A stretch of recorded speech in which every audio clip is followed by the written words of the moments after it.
ఎందుకురా, కారణం ఏంట్రా, ఎందుకు చనిపోవాలనుకుంటున్నావు? వాడు పిచ్చగా తాగేశాడు ఆ రాత్రి.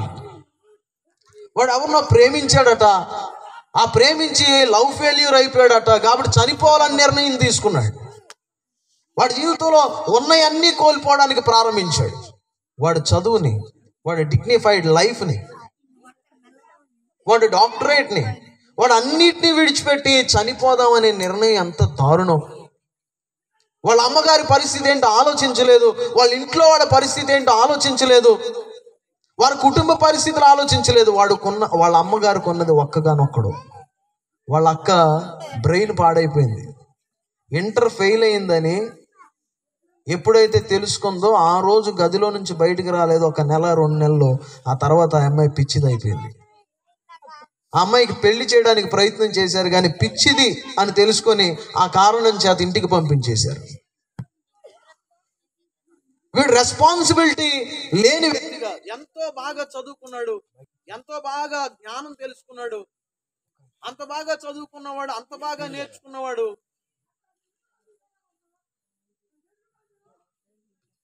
అంత బాగా చదువుకొని, అంత జ్ఞానాన్ని నేర్చుకొని, అంత వైద్య విధానాన్ని తెలుసుకొని, ఒక మనిషిని నిలబెట్టే అంత జ్ఞానం, ఎంత బలహీనుడినైనా మళ్ళీ నడిపించగలిగే అంత జ్ఞానం వాడు సంపాదించుకొని, వాడు ఎందుకు బ్రతుకుతున్నాడో కూడా తెలియకుండా బ్రతికేస్తున్నాడు.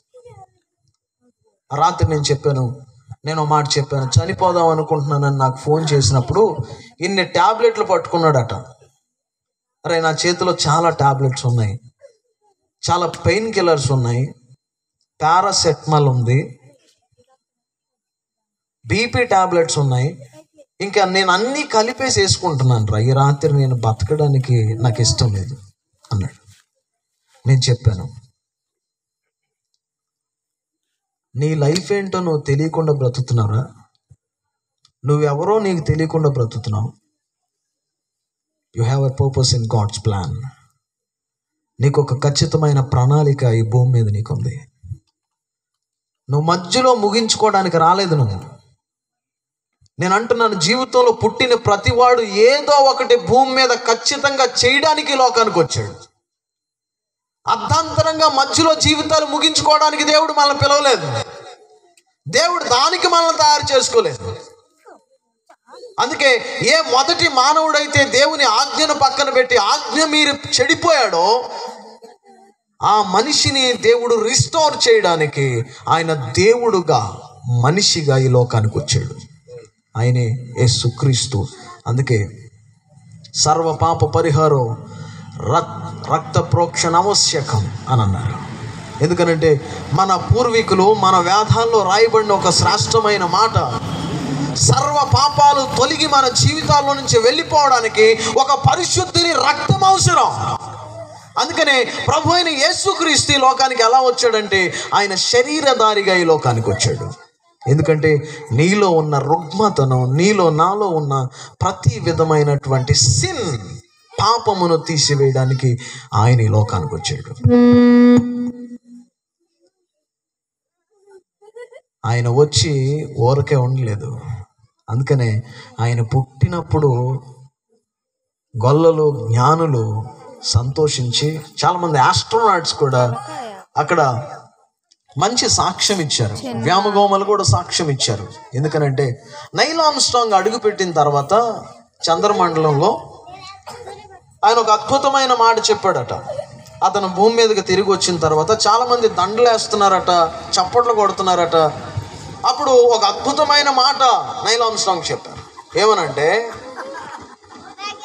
The greatest moment in mankind, ఒక అద్భుతమైన చరిత్ర, మానవ చరిత్రలోనే ఒక అద్భుతమైన చరిత్ర, మానవుడు చంద్రమండలం మీద అడుగు పెట్టడం కాదు, దేవుడు భూమి మీద అడుగు పెట్టడం అని అన్నాడు. ఆమేన్. మానవుడు చంద్రమండలం మీద అడుగు పెట్టడం గొప్ప విశేషమేమి కాదు, కానీ సాక్షాత్తు దేవుడే ఈ భూమి మీద అడుగు పెట్టడం విశేషం. ఎందుకని అడుగు పెట్టాడు? ప్రతి ఒక్క వ్యక్తిని ఆయన ప్రేమించాడు. He loved the world till the death. తాను రిక్తునిగా చేసుకునేంత వరకు తగ్గించుకున్నాడు. నన్ను ప్రేమించాడు. కనుక డియర్ ఫ్రెండ్స్, నా మంచి స్నేహితులు, నా సహోదరులు అందరికీ నేను ఒక శ్రేష్టమైన మాట చెప్తున్నాను.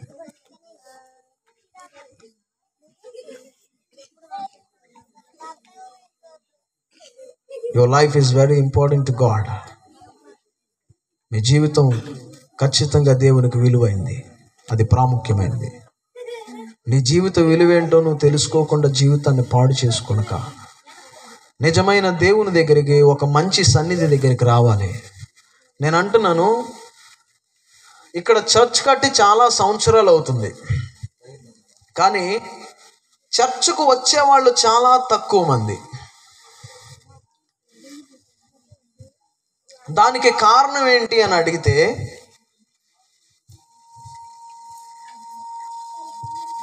మనం బాల్యం నుండి చెడ్డవాళ్ళమేనట. ఎందుకంటే నీ గురించి నీకంటే బాగా ఇంకెవరికి తెలియదు కదా, మన పక్కోళ్ళకి తెలియదు, ఇంకెవరికి తెలియదు. మనం బాల్యం నుంచి చాలా చెడ్డవాళ్ళం. అందుకని మంచిని నేర్చుకోవడానికి మన దగ్గర ఏదైతే ఉందో దానికి ఆపోజిట్గా ఉన్నది నేర్చుకోవడానికి చాలా కష్టపడిపోతాం మనం.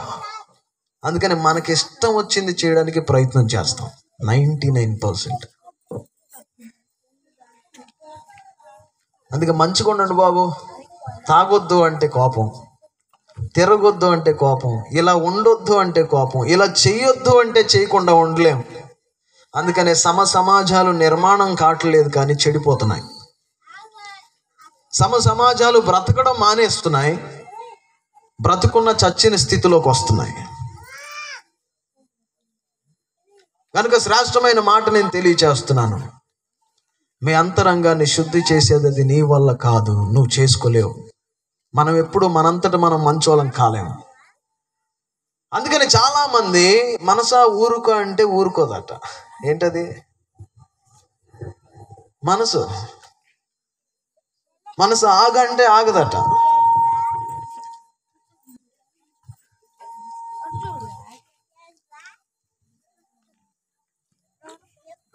డేవిడ్ అనే ఒక ఆయన సైంటిస్ట్ ఈ భూమి మీద ఇక్కడ కూర్చొని ఒక 6 చక్రాలు కలిగిన ఒక వాహనాన్ని ఎక్కడో చంద్రమండలంలో నడిపిస్తున్నాడు. దానికి ఒక 6 కెమెరాలు ఉన్నాయి. అక్కడున్న వ్యూ అంతా కూడా ఇక్కడ కూర్చొని చూపిస్తున్నాడు ఇక్కడ చాలా మందికి. అది డిస్ప్లే అవుతుంది. ఇది చాలా అద్భుతమైన పరికరాన్ని మీరు కనిపెట్టారు సార్ అని అందరూ చప్పట్లు కొడుతున్నారు, అతన్ని పొగడ్తలతో ముంచెత్తేస్తున్నారు. అప్పుడు అతను అన్నాడు ఒక మాట, మానవుడు తన బయట ఉన్న దాన్ని దేన్నైనా కంట్రోల్ చేయగలుగుతున్నాడు, కానీ తన లోపల ఉన్న మనసును తను కంట్రోల్ చేసుకోలేకపోతున్నాడు. తన మనసును తన అదుపులో ఉంచలేకపోతున్నాడు. ఈరోజు మానవుడు ఒక సింహాన్ని అదుపులో పెట్టాడు, ఒక పులుని అదుపులో పెట్టాడు, ఆడిస్తున్నాడు. కానీ ఈ రోజున తనను తాను అదుపులో ఉంచుకోలేకపోయాడు. ఎందుకనంటే మనం మంచోళం అవుదామని అనుకుంటే అవలేము. రేపు నుంచి నేను తాగట్లేదా అంటాడు ఒకడు. పొద్దున్నేనే పాసిమోకంతోనే తాగేస్తాడు, పేపా ఎత్తేస్తాడు, ఫుల్గా తాగేస్తాడు, మళ్ళీ మామూలుగా కాదు. ఇంట్లో తిండి ఉందా, భార్యకి ఏమన్నా ఉందా, కుటుంబానికి ఏమన్నా ఈ ఏం అవసరం లేదు. వాడు తాగాలి, కిడ్నీలు పాడు చేసుకోవాలి, లివర్ పాడు చేసుకోవాలి. చచ్చే టైంలో చెవులో నుంచి ముక్కులో నుంచి లివర్ అంతా కరిగిపోయి కుళ్ళిపోయి బయటికి వస్తున్నప్పుడు నన్ను బతికించండి అని ఏడుస్తాడు. అప్పుడు దాకా ఏదో పాట ఉంది కదా, మందుబాబులు మేము, మందుబాబులు చిందుబాబులు ఎక్కువైపోయారు. అది ఎంతకాలం కాదు నాయన. నేను అంటున్నాను, ఆరోగ్యం ఉన్నంతసేపు ఆరోగ్యపు విలువ ఎవడికి తెలీదు, కుటుంబం ఉన్నంతసేపు కుటుంబం విలువ ఎవడికి తెలీదు, జీవితం ఉన్నంతసేపు జీవిత విలువ ఎవడికి తెలీదు. అన్నీ కోల్పోయిన తర్వాత కోల్పోయామనే ఏడుపు తప్ప. అందుకే నేను అంటున్నాను, ఈ లోకంలో ఏది పర్మనెంట్ కాదు. There is nothing permanent here. శాశ్వతమైన లోకం ఒక్కటే, అది పరలోక పట్టణం. నీకంటూ దేవుడు ఒక దేశాన్ని స్థాపించాడు. నీకంటూ దేవుడు ఒక దేశాన్ని నిర్మాణం చేస్తున్నాడు. ఒక అద్భుతమైన రాజ్యాన్ని కడుతున్నాడు. ఆ రాజ్యములో నిన్ను నన్ను నిలబెట్టుట కొరకే యేసుక్రీస్తు ఈ లోకానికి ఏతించి ఆయన ఒక మంచి మాట చెప్పాడు. ఏమన్నా తెలుసా?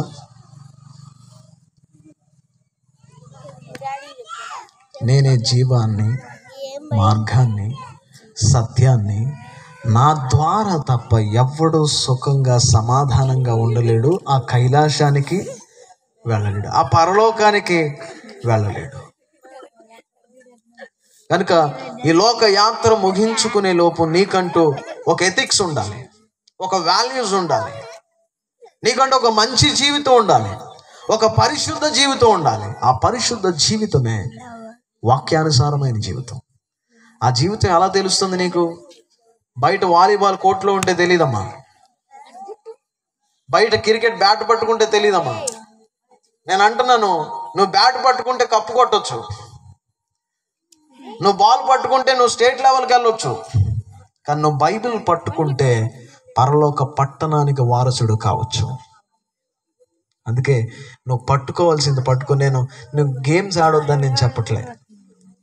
ఈ లోకంలో అన్నీ ఇంపార్టెంటే, వీటన్నిటితో పాటు నీ జీవితపు విలువ ఎక్కడుందో తెలుసుకోవడం ఇంపార్టెంట్. అది విలువ. కనుక ఇక్కడ ఇన్ని సంవత్సరాలు చర్చ అయింది, కానీ చాలా మంది రాలేరు. పిలిచినా రారు, చెప్పినా రారు, ఎంత అర్థం చేద్దామన్నా రారు. అదేంటో అర్థం కాదు. మంచి చెప్పేవాడంటే చులకన, చెడగొట్టేవాడంటే చక్కన. అదేంటో. అందుకే ఈరోజు మీకు మంచి మాట చెప్పి ఈ మాటలు ముగించేస్తాను నేను. ఆ తర్వాత ఒక మంచి ప్రోగ్రాం చూసి మనం క్లోజ్ చేద్దాం. యేసుక్రీస్తు దగ్గరికి వస్తే మీరుగా మారుతారు. ఒక మంచి జీవితాన్ని దేవుడు మీకు ఇస్తాడు. ఒక నీతిని, ఒక న్యాయాన్ని మన బ్రతుకులో ప్రభు మనకిస్తాడు.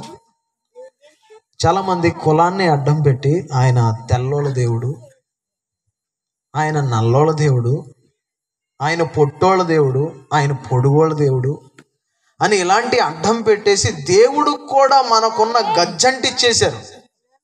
అది ఏ గజ్జో తెలుసా? మత గజ్జి, కుల గజ్జి. లేదా అంటించలేదా?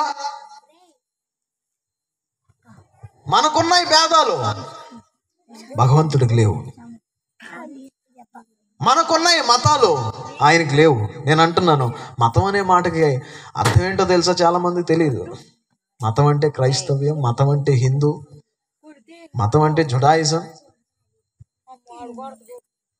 మతం అంటే బుద్ధిజం. ఇది కాదు మతం. మతం అంటే అభిప్రాయం. మతం అంటే అభిప్రాయం. నా అభిప్రాయం నాకు ఇష్టం, అదే నా మతం. ఏ మతం? ఎత్తు మతం. ఏ మతం అండి మంది? చెప్పండి, మన మతం ఏది? ఎత్తు మతం. దీన్ని తీసుకెళ్ళి భగవంతుడు కూడా అంటకట్టాం.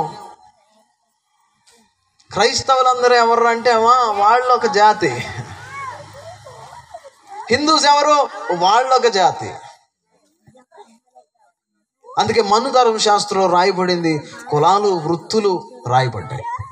అందుకే మన గర్భగుడిలోకి వెళ్ళినెవరో, నువ్వు అంటరానోడివి, నిన్ను దేవుడి దగ్గరికి వెళ్ళినెవరో, ఆ దేవుడికి కూడా మైలు అంటుకుంటుంది. కానీ నేను అంటున్నాను, ఈరోజు ఈ మతాలన్నిటినీ దేవుడు చెత్తబుట్టలో వేసినట్లుగా రాజు అయ్యుండి దీనుడుగా మన మధ్యలో పుట్టాడు ఆయన. ఏమే? ఆయన రాజు, ఆయన సింహాసనానికి అధిపతి అయి ఉండి ఈ లోకంలో నీ మధ్యలో, నా మధ్యలో పుట్టాడు. ఎందుకో తెలుసా? అందరూ రాజు దగ్గర నుంచి దీనుడు వరకు, పేదవాడి దగ్గర నుంచి కోటీశ్వరుడు వరకు ఆయన ఆరాధించుకునే వెసులుబాటు ఈరోజు మనందరికి ఉంది. స్తోత్రం కలుగును గాక.